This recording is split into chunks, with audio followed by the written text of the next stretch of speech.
यमुना नदी में अवैध खनन रुकने का नाम नहीं ले रहा है। अवैध खनन का काम रात के अंधेरे में भी धड़ल्ले से चल रहा है, जिसको लेकर हरियाणा एंटी करप्शन सोसाइटी के सदस्यों ने देर रात जब गुमथला में मौके का निरीक्षण किया तो उस समय बंद पड़े खनन पॉइंट गुमथला 2016 पर जमकर पोकलैंड मशीनों की मदद से अवैध खनन किया जा रहा था। अवैध खनन को लेकर हरियाणा एंटी करप्शन सोसाइटी के अध्यक्ष एडवोकेट वरयाम सिंह ने प्रशासन व माइनिंग विभाग के प्रति रोष व्यक्त किया है। देखिएगा जिस तरह से बीती रात 12-1 बजे 10-12 पोकलाइन और 30-40 डंपर यमुना नदी के अंदर अवैध खनन कर रहे थे, जिसकी videography Haryana anti corruption society के पास सुरक्षित है।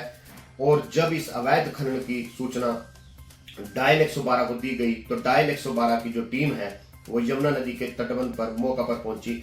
और जब तटबंध पर डायल 112 पहुंची उस समय अवैध खनन हो रहा था। पुलिस लाचार और नाकाम नजर आ रही थी और खनन माफिया के हौसले इतने बुलंद थे कि डायल 112 तटबंध पर है और माफिया यमुना नदी के अंदर पोकलैंड मशीनों से डंपरों से खनन कर रहा है।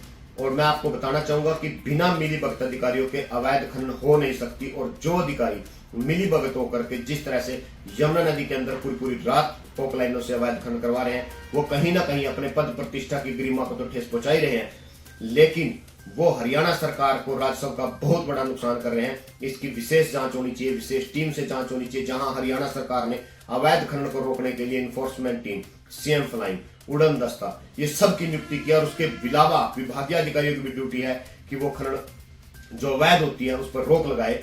लेकिन उसके बावजूद भी पूरी रात अवैध खनन होना कहीं ना कहीं सवालिया निशान है कानून व्यवस्था पर हरियाणा की अवैध खनन को लेकर के। मैं आपके मार्फत हरियाणा सरकार व माननीय गृह मंत्री जी से अनुरोध करता हूं कि इस अवैध खनन की सीबीआई जांच कराई जाए। रादौर में पीलिया के रोगियों के बढ़ते मामलों को देखते हुए प्रशासनिक अमला भी हरकत में आ गया है, जिसके तहत शिव कॉलोनी सहित कस्बे की अन्य कॉलोनियों में जन स्वास्थ्य अभियंत्रिकी विभाग व स्वास्थ्य विभाग ने एक संयुक्त अभियान चलाया और घर घर से पानी के सैंपल लिए, जिन्हें जांच के लिए यमुनानगर लैब में भेजा गया है। जन स्वास्थ्य अभियंत्रिकी विभाग के एसडीओ रवि नायक ने बताया कि पानी की जांच के लिए विभाग की टीम ने सैंपल लिए हैं, जिनमें कैलोरीन की मात्रा दुरुस्त पाई गई है, लेकिन बैक्टीरिया की जांच के लिए सैंपल यमुनानगर लैब में भिजवा दिए गए हैं। उन्होंने बताया कि आगामी 2 दिनों में रिपोर्ट आने की उम्मीद है। रिपोर्ट के आधार पर विभाग आगामी कार्रवाई अमल में लाएगा। रादौर के मेन बाजार स्थित हनुमान मंदिर में शारदीय नवरात्रि के उपलक्ष्य में श्री राधे श्याम संकीर्तन मंडल की ओर से सप्तमी के अवसर पर भजन कीर्तन का आयोजन किया गया। इस अवसर पर मंदिर के महंत राजाराम त्रिपाठी ने बताया कि शारदीय नवरात्रि के पर्व पर आज के दिन मां दुर्गा के 7वें स्वरूप की पूजा की जाती है। उन्होंने बताया कि मां कालरात्रि दुष्टों का विनाश करने के लिए जानी जाती है, इसलिए इनका नाम कालरात्रि है।